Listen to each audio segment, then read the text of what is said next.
ले गए। अब आगे का संस्मरण आ रहा है दूसरा कि सामयिक के पश्चात बिहार हुआ। गांव के बाहर आती जोरदार बारिश शुरू हो गई। उस समय वहां आगे रास्ता बन रहा था। 2-2 फीट काली मिट्टी पड़ी थी। बरसात के कारण फूल गई और मुश्किल हो गया।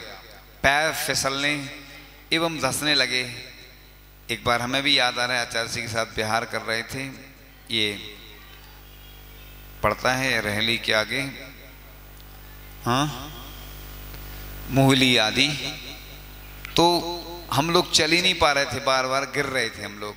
इतना चिकना हो जाता, मिट्टी इतनी चिकनी रहती कि चलना बहुत मुश्किल होता, गिर रहे थे बार बार। ऐसे ही यहाँ भी हो रहा था। पैर फिसलने एवं धंसने लगे। तेज बारिश की मार से आचार्य जी का शरीर लाल पड़ गया। छुल्लक जी का दुपट्टा आचार्य जी के ऊपर फैलाया तो आचार्य जी ने मना कर दिया। आचार्य जी बोले, कभी मिलिट्री को बर्फ पर चलते देखा है? एक साथ आपस में चैन बनाकर एक दूसरे को पकड़कर एक साथ पैर उठाकर एक साथ रखते हैं, लेफ्ट राइट करते हुए चलते हैं, बढ़ते जाते हैं और मंजिल पा जाते हैं। चलो अपन भी ऐसे ही चलते हैं। और वे मध्य में हो गए। दाएं तरफ नियम सागर जी, बाएं तरफ योग सागर जी और दाएं बाएं हम सब लग गए, श्रावक भी लग गए। सभी ने अपने आजू बाजू वालों के गले में हाथ डालकर मजबूती से पकड़ लिया और चलना शुरू कर दिया। 4 किलोमीटर का रास्ता तय हो गया। कोई भी फिसला नहीं। पैरों में 2-3 किलो मिट्टी चिपक जाने से ताकत तो लगी किंतु थकान नहीं हुई एवं पैरों के छाले भी मिट गए। देखो वह दृश्य कैसा दृश्य रहा होगा कि श्रावकों को आचार्य जी के साथ चलने का मौका मिला, पकड़ने का मौका मिला। अब तो चरण छूने नहीं मिलते, दर्शन तक नहीं मिलते और आहार देना तो दूर है ना, देखने भी कई बार नहीं मिलते। अब बड़गांव से जब चले तो समाज के एक सज्जन 50-55 वर्ष के थे और वे साथ चले, लेकिन वे साइकिल लिए थे। वापस लौटने के लिए पानी गिरने से साइकिल खींचना बहुत मुश्किल हो रहा था। उन्होंने साइकिल सिर पर रख ली। चलते हुए मैंने देखा तो कहा, भाई साहब साइकिल नाके पर रख दो, क्यों इतना कष्ट उठाते हो, लौटकर साइकिल उठा लें। वे सज्जन भी मजाकिया स्वभाव के थे। बोले, तुम क्या समझो, यही तो स्वर्ग का रास्ता है। मुझे भी कुतूहल सूझा। मैंने भी जवाबी कार्रवाई करते हुए कहा, तब तो मोटरसाइकिल रख लो सिर पर, फिर चलो, स्वर्ग में क्यों अटकते हो, सीधे मोक्ष जाओ ना। यह सुनकर आचार्य भगवान को बहुत हंसी आई। बोले, तुम्हारी गणित पक्की है। यदि साइकिल सिर पर रखने से स्वर्ग मिलता है तो मोटरसाइकिल रखने से मोक्ष तो पक्का ही है। इस तरह कुछ बातें चली और रायपुरा गांव पहुंच गए। अब आगे चलकर नए संस्मरण की यात्रा प्रारंभ होती है। रायपुरा गांव पहुंचने के बाद गांव के लोगों को पता चलते ही वे लोग आ गए।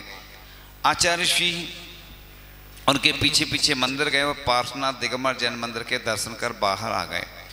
गांव वालों ने पैर पकड़ ली और बोले, महाराज आगे जंगल है, विशेष बस्ती नहीं है, 14-15 किलोमीटर कुम्हारी गांव है, पहुंच नहीं पाओगे। तो आचार्य श्री हम लोग को देखकर बोले, अभी तो समय है और 6 किलोमीटर ही चले हैं। बोलकर आगे बढ़ गए तो 6 किलोमीटर और चलकर रोड के किनारे ग्राम में नाले के किनारे अधबने स्कूल में रुक गए। कुल 12 किलोमीटर चले, लेकिन स्कूल में कच्चा फर्श था, खिड़की दरवाज़ा भी नहीं थे। मुझे याद आ गया अपना खुद का संस्मरण।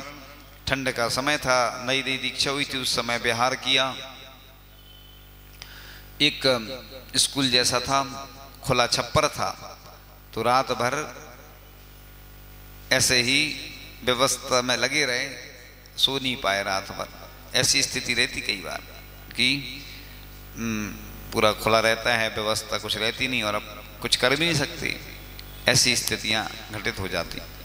फर्श बहुत ठंडा है, सीलन एक तो ठंडा हो गया था और हम लोग चिंता में थे ही कहीं से पाटा का इंतजाम करने के लिए। गांव में नहीं मिला, किंतु धान का चारा प्यार जो साधु लोग ठंड में लेते वह मिल गया और सारा चारा बांध लिया और पता नहीं दिखते हैं।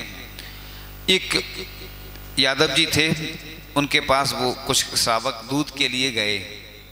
देखते हैं गौ माता आप और ऊपर दया कर दे तो दूध पहले निकल चुका होगा। उन्होंने 6 गायों को दुहा तो सभी ने दया कर दी और लगभग 1 किलो दूध हो गया और उनको मिल गया। शाम की व्यवस्था उनकी हो गई। अब वो हमने डिटेल में छोड़ दिया, ज़्यादा डिटेल में नहीं बताया उसको, क्योंकि आचार्य श्री के संस्मरण के साथ साथ कुछ कुछ जो सुनाते हैं लोग अपनी खुद की घटनाएं संस्मरण में वो आती हैं। तो आगे चलते हैं और आगे के क्रम में चारा लेकर आए। जैसे आचार्य महाराज अंधेरा होने से पूर्व गए, वहाँ हमने चारा लगा दिया। आचार्य श्री आकर आए, देखकर बोले यह क्यों? मना किया हमने, कहा हम लोगों पर दया करो, आप नहीं लोगे तो हमारा क्या होगा, आप ले लोगे तो हम भी अपने लिए लगा लेंगे, वरना धरती पर हम लोगों को ठंड लगेगी, नींद नहीं आएगी। तो आचार्य श्री को हम लोगों पर दया आ गई, बोले अच्छा अच्छा, और चारा पर बैठ गए। हम दोनों लोगों ने छुल्लक महाराजों को भी चारा लगा दिया। ऐसे हैं गुरुदेव, पर पीड़ा देख पिघल जाते हैं, अपनी चिंता नहीं, पर की पीड़ा में स्वयं को समायोजित कर लेते हैं। आचार्य श्री की अगले संस्मरण में कैसी मिसाल है, उनकी करुणा की दूसरी मिसाल भी देखने को मिली। जब चारे पर बैठ गए फिर बोले देखो सावधानी रखना, जंगल का स्थान है, अंधेरे में इधर उधर नहीं जाना। तभी खिड़की के बाहर से विचित्र आवाज आने लगी। तो आचार्य महाराज बोले यह आवाज जानते हो किसकी है? हम लोगों ने कहा नहीं जानते। तो बोले ऐसी आवाज अजगर की सुनी थी, इसलिए सावधान रहना। और वो सामयिक में बैठ गए। हम लोगों ने विचार बनाया रोशनी की व्यवस्था कर ली जाए और गांव से एक लालटेन व एक डंडा ले आए। लेकिन रात भर डर के मारे नींद नहीं आई। रात भर जंगली जानवरों की आवाजें आती रहीं, बार बार स्मरण हो आ रहा था। आचार्य श्री ने सावधान किया था। हम लोग रात भर बैठे रहे, बीच बीच में झपकी लग जाती थी, किंतु झपकी खुलती ही देखता तो आचार्य श्री को भी हमारी चिंता थी। वे भी नहीं सोए और रात भर बैठे रहे ध्यान में। और सुबह होते ही चारा लालटेन आदि वापस कराए और आचार्य श्री के साथ विहार कर दिया। और आगे के संस्मरण में आता है, हम लोग जैसे ही भोजन आदि करके आचार्य श्री को नमस्ते किया तो आचार्य श्री बोले चलो विहार करते हैं, कहीं ऐसा ना हो बारिश आ जाए और रास्ते में कुल्फी जम जाए। बोलते हुए हंसने लगे। उनका सारा बड़गांव से हुए बिहार की ओर था, जहां बारिश के कारण बहुत ठंड लगी थी। हमने कहा ऐसा आज ना हो गुरुजी। तो बोले परीक्षा के लिए हर समय तैयार रहना चाहिए। और पिच्ची का मंडल उठाया और चल दिए। कुम्हारी से थोड़ा चले तो ब्यारमा नदी आ गई। उस पर पुल नहीं था। गांव वाले जहां से जा रहे थे वहीं से हम लोग भी गए। आचार्य श्री ने पहले 9 बार नमोकार मंत्र का जाप किया तो सभी ने किया। फिर आचार्य श्री जी के पीछे पीछे सभी एक दूसरे को पकड़े हुए नदी में उतर गए। घुटने तक पानी था। उस पार पहुंचकर पुनः आचार्य श्री जी ने 9 बार नमोकार मंत्र का कायेश्वर किया। तो और भी जो साथ में चल रहे थे उन सब ने किया। अगले संस्मरण में बहुत खास है और उसमें कुछ विशेष आने वाला है। तो आगे चलकर कुलबा गांव के बाहर से निकले और आगे जाकर बिलगवा गांव के पास से बड़े बाबा के मंदिर पहुंचने वाले मार्ग पर बड़े बाबा के मंदिर के पीछे वाले पहाड़ पर चढ़ते गए और ऊपर पहुंच गए। सीधे बड़े बाबा के दरबार में प्रवेश किया। जैसे ही आचार्य भगवंत ने बड़े बाबा को देखा तो एकदम भाव विभोर हो गए। एक टक अपलक निहारते ही रह गए। दोनों छुल्लक महाराज भी गर्भगृह में 3 साधु और हम दोनों ऐसे 5 जनों की श्वास की भी आवाज नहीं आ रही थी। उस दिन की शांति से ऐसा चमत्कार हुआ कि 19 किलोमीटर कुम्हाली से चलकर पहाड़ी चढ़े ऐसा लगा ही नहीं। सारी थकावट कहाँ गायब हो गई पता ही नहीं चला। आचार्य श्री ने आधा घंटे तक भक्ति की। उनकी नज़र बड़े बाबा की मुद्रा से हटी नहीं रही थी। जब वे भक्ति कर बाहर आए तो चेहरा खिला हुआ था, जैसे कोई निधि मिल गई हो। यही प्रथम दर्शन था आचार्य श्री का, जब आचार्य श्री पहली बार कुंडलपुर पहुंचे थे। फिर आचार्य श्री को बताया कि पहाड़ से नीचे उतरने पर वहां धर्मशाला है, मंदिर है, तालाब के किनारे पूरा क्षेत्र बसा हुआ है। तो प्रसन्न हुए और नीचे की ओर बढ़ गए। नीचे कुंडलपुर ग्राम की जैन समाज, कटनी के लोग एवं कमेटी के कुछ पदाधिकारी प्रतीक्षा में एवं अगवानी के लिए खड़े थे। कुंडलपुर की एक विशेषता है, जब ऊपर से बड़े बाबा के यहाँ से कोई साधु आते हैं तो घंटी बजाकर वो अगवानी करते हैं, क्योंकि ऊपर वो व्यवस्था नहीं हो पाती है तो घंटी बजती है उधर।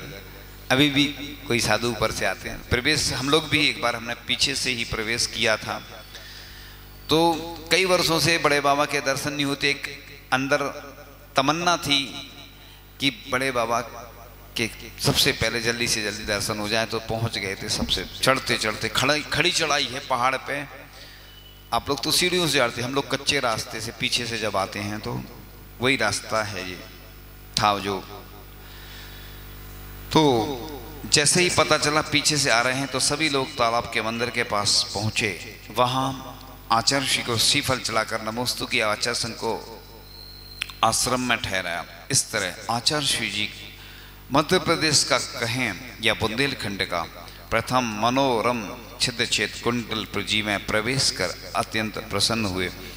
उनकी दर्शन करने की हार्दिक भावना की उत्पत्ति अजमेर चतुर्मास 1974 में हुई, जब सर सेठ भागचंद जी सोनी की प्रथम पुत्र वधू ने संघ के समक्ष कुंडलपुर आदि बुंदेलखंड के तीर्थों की महिमा गाई।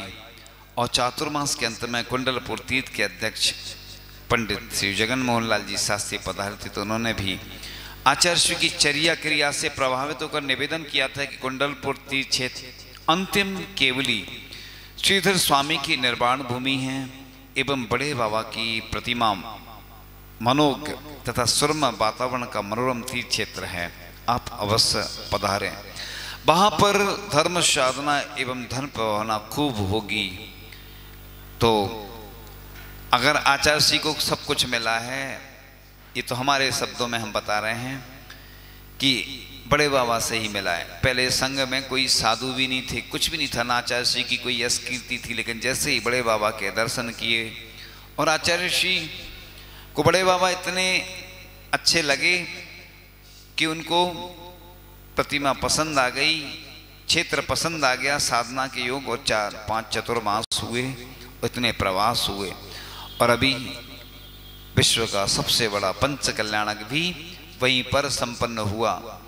आचार्य श्री का बड़े बाबा से बहुत लगाव था। हम लोग भी जब दर्शन करके आते थे, कोई आचार्य श्री से प्रशंसा करते थे, आचार्य श्री बहुत अच्छा लगता है मंदिर को देखकर। और पूज्य सुधा सागर जी महाराज के साथ भी हम जब गए थे दर्शन करने, आचार्य श्री को शाम को बताया, बैठते थे। आचार्य श्री बहुत अच्छा लगा दृश्य देखकर, एक एक प्रतिमा और उसकी उधर की नक्काशी सब देखकर बहुत हृदय गदगद हो गया, प्रफुल्लित हो गया। और कुंडलपुर पहुंचने के बाद, क्योंकि आचार्य भगवान के साथ बहुत सारी परीक्षाएं ऐसी आईं जिनको आचार्य श्री देते रहे, तो कुंडलपुर पहुंचने के बाद दूसरे दिन आचार्य श्री को पुनः बुखार आ गया। कारण कि कटनी की बीमारी से आई कमजोरी पूरी तरह से ठीक भी नहीं हो पाई थी कि आचार्य श्री ने बिहार कर दिया और 80 किलोमीटर का सफ़र तय किया। रास्ते में बारिश के अंदर ही बिहार करते रहे और सीलन एक फर्श पर जाकर बैठ गए, क्योंकि आचार्य श्री जी कभी किसी से कुछ नहीं मांगते हैं, पार्टी के लिए भी नहीं कहते हैं। और दूसरे दिन तेज धूप में चले, इस कारण कमजोरी और बढ़ गई। तब कर्मोदीर्णा से पुनः रोग परिचय आ गया, स्वास्थ्य खराब हो गया। और जो बाहर के उनसे लोग जुड़े थे, श्रेष्ठी भाई भी आ गए, आहार के लिए उठाया। सामयिक के बाद आचार्य श्री के पास गए, नमस्ते किया तो आंख खोलकर मुस्कुराए, बोले जा रहे हो? हमने कहा जी। समय सागर जी के लिए कोई संदेश तो बोले, दोनों लोगों को आशीर्वाद। आचार्य श्री की निस्पृहता वात्सल्यता देखकर आंखों में श्रद्धा के आंसू लेकर लौट आए। आज तक हृदयासन पर उनके समकक्ष कोई विराजमान नहीं हो पाया। और अगले संस्मरण की कड़ी में, वैसे समय तो हो रहा है लेकिन फिर भी, सन 1976 में जेठ मास की तेज गर्मी पड़ रही थी। ये बहुत अच्छा उदाहरण है, बुंदेलखंडी में है। तब हमें पटेरा में पता चलो कि कुंडलपुर में बहुत छोटी उम्र के आचार्य महाराज पधारे हैं, जिनको पूरा परिवार मोक्ष मार्ग में दीक्षित हो गए है। घर में मात्र एक बड़ो भैया जबरन रोको गए है। यह सुन के हम चौका लेके परिवार सहित कुंडलपुर गए। देख के बड़ो आश्चर्य भाव, गौर बरणी, सिर के बाल घुंघराले, दुबरे पतरे, बड़ी बड़ी आंखें, हाथ पांव के पंजे गुलाबिया, सुंदर शरीर, आकर्षक दिगंबर मुद्रा में हसमुख चेहरा। उनके दर्शन से सभी लोग आकर्षित हो रहे थे। उनके संग में सब चुल्लक थे और छोटी उम्र के हते। सभी अपनी साधना में लीन रहते थे, जिनमें चुल्लक स्वरूपानंद जी, चुल्लक नियम सागर जी, चुल्लक युग सागर जी, चुल्लक समय सागर जी महाराज आचार्य महाराज के आज्ञानुवर्ती थे। चुल्लक समय सागर जी महाराज बुखार से पीड़ित होवे के कारण कटनी से ओई दिना पधारे हते। संग में ब्रह्मचारी भीमसेन जी भी हते। पहले दिना ही आचार्य महाराज को पड़गान करके आहार देवे को सौभाग्य प्राप्त हो गो। पहले के लोग बताते कि हर दूसरे तीसरे दिन आचार्य के आहार हो जाते थे, और अब तो महीनों में होते। तब आहारचर्या देख के बहुत ही आश्चर्य भाव। इतनी छोटी उम्र में ही बिल्कुल नीरस आहार, न घी न बूरा न नमक, सादो आहार, बिना कोई इशारा, बिना कोई हुक्का हाकी के बड़ी ही प्रसन्नता से आहार लेवो और अपनी दृष्टि अंजलि पर रखवो। ऐसी उत्कृष्ट चर्या देख के हम सभी लोग बड़े ही प्रभावित भये। बेजा गर्मी पड़ रही थी और एक दिना 106 डिग्री बुखार आ गो आचार्य महाराज को। सभी जने घबरा रहे थे। आचार्य महाराज को तेज ठंड लग रही थी, तो अभी उनके मुंह से पीड़ा के शब्द नहीं बल्कि भगवान को नाम निकल रहा था। ऊपरी उपचार से बुखार सामान्य भाव, किंतु उनने दवा नहीं ली। उनकी आगमुख चर्या की दृढ़ता देख के सुन के चारों तरफ की बुंदेलखंडी जनता बड़ी प्रभावित भई। और आगे के संस्मरण की श्रृंखला जारी रहेगी, लेकिन अभी नहीं, आगे। और आचार्य महाराज के संस्मरण आप लोग ऐसे ही सुनते रहेंगे। और आचार्य भगवान के लिए एक भजन आचार्य श्री के चरणों में। हे मेरे गुरुवर एक बात बताओ, कहाँ है भगवान हमें दिखाओ। मैंने तो उनको कहीं देखा नहीं, कहीं मेरे भगवान गुरुवर तुम्ही तो नहीं, कहीं मेरे भगवान गुरुवर तुम्ही तो नहीं। मैंने सुना है मन मन में भगवान विराजे रहते हैं, अंता मन से झांको तो वह हमें दिखाई देते हैं। मेरे तो मन में गुरुवर तुम्ही हो बसे, कहीं मेरे भगवान गुरुवर तुम्ही तो नहीं। तेरा रूप देख के गुरुवर कुछ कुछ ऐसा लगता है, मंदिर में भगवान की मूरत से भी कुछ कुछ मिलता है। सच सच बताना गुरुवर छिपाना नहीं, कहीं मेरे भगवान गुरुवर तुम्ही तो नहीं, कहीं मेरे भगवान गुरुवर तुम्ही तो नहीं।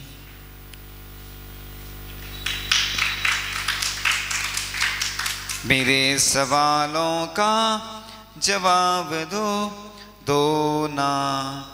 आचार्य श्री जब विहार कर रहे थे तो जब फिसल रहे थे तो क्या किया था? पहला प्रश्न आता है आपके सामने। आचार्य श्री जब फिसल रहे थे तो उन्होंने कुछ किया था। बीच वाली कत्थई कत्थई कत्थई बोल दिया ना हमने, इसलिए कोड वर्ड में बोल देते ना। नमोस्तु महाराज जी, उन्होंने कहा था कि सब लोग लेफ्ट राइट, जैसे मिलिट्री चलती है एक साइड, दोनों साइड लेफ्ट राइट करते हुए। क्या बनाया था उन्होंने? कुछ बनाया था ना, एक दूसरे की लाइन बना। हाँ वो तो बनाई थी, कुछ उसको बोलते ना, और कौन बताएगा? अरे कुछ बना लेते ना अपन लोग, एक दूसरे मिल जाते जब। हाँ, चेन बना, सब लोग नहीं बोलना, एक हाँ दूसरे की चेन बना ली थी। उत्तर बिल्कुल सही है। एक व्यक्ति, हाँ दूसरा प्रश्न आता है अब आपके सामने। एक व्यक्ति ने साइकिल जब सर पर रख ली थी तो आचार्य ऋषि ने बहुत अच्छा जवाब दिया था। हाँ, ये साइड वाले नहीं, एक दूसरे को नहीं बताना क्योंकि कॉपीराइट रहता ना। महाराज श्री नमोस्तु। जब एक व्यक्ति ने साइकिल सिर पर रखी तो कहा था कि आप स्वर्ग मिल जाएगा, तो लोगों ने कहा कि अगर मोटरसाइकिल रख लोगे तो डायरेक्ट मोक्ष मिल जाएगा। हाँ, मोक्ष तो पक्का ही है। हाँ। उत्तर बिल्कुल सही है। बच्चों से नहीं दिलाओ, सुनो क्या होता है ना, सुनो बच्चों से नहीं, आप लोग क्या है ना, यहीं बुला लिया करो, यहाँ दिया करो अच्छे से। देखो सुनो, बच्चों का खेल नहीं बनाओ, अच्छे सम्मान अच्छे से किया जाता, किसी को अच्छी चीज दो अच्छे से देना चाहिए, ऐसा नहीं। बच्चों को कल से आप लोग समझते, बड़े शहर में रह के भी आप लोग समझते नहीं हो कि कैसे किया जाता है।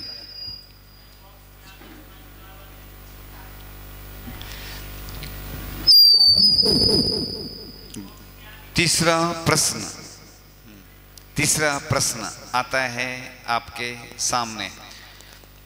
आचार्य ऋषि का विहार करवा रहे थे कुछ लोग, तो शाम को जब दूध की आवश्यकता पड़ी उनको अपने लिए, तो जबकि शाम को दूध मतलब निकल चुका था, फिर भी क्या हो गया, उनको दूध मिल गया, जिससे उनको हमने सुनाया था संस्मरण में। पीछे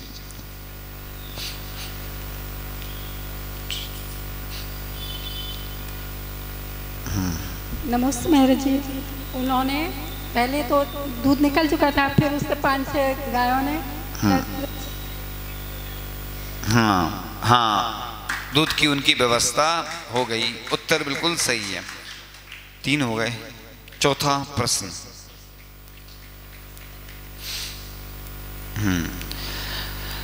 एक जंगल में जब रुके थे आचार्य ऋषि, तो विचित्र विचित्र आवाज आ रही थी, तो अनुमान ज्ञान से आचार्य ऋषि ने कहा था ये वाली आवाज हो सकती है सबसे पीछे। तुमसे नहीं, सबसे पीछे बोला हमने, सबसे पीछे मतलब तो वो पीछे बीच में बोल देना था। हाँ वही पीछे वाली। हाँ अभी जो हाथ उठा रहे उन्होंने पीछे कहा, लेकिन अब हाँ उधर आगे जाओ। हाँ जी ले लो, तो आवाज नहीं आती आपकी, नहीं तो इसलिए आप अजगर की तो आ रही थी, लेकिन आपकी आवाज आना चाहिए ना लोगों को।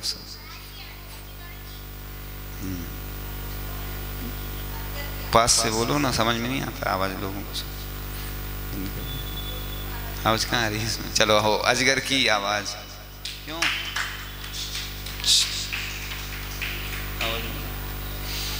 अजगर की आवाज थी। उत्तर बिल्कुल सही है।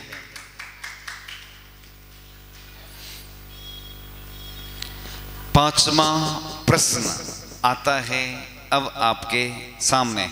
पांचवा प्रश्न, आचार्य ऋषि जी ने सर्वप्रथम जब दर्शन किए थे, वह कौन सा स्थान था जो प्रसिद्ध है और जहां अभी हाल में ही एक बड़ा कुछ आयोजन हुआ था?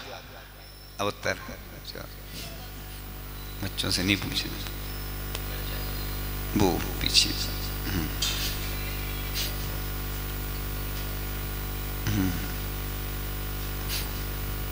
नमोस्तु महर्षि, कुंडलपुर सिद्धि क्षेत्र, और वहाँ पे विश्व का सबसे बड़ा पंच कल्याणक हुआ था। हाँ, कुंडलपुर में आचार्य ऋषि ने सर्वप्रथम जब पहुंचे थे दर्शन किए थे। उत्तर बिल्कुल सही है। हाँ, ऐसे ही अच्छा है तरीका। देखो ये वाला अच्छा है। अब बच्चों से मिला क्या, चलो जिनवाणी के ज्ञान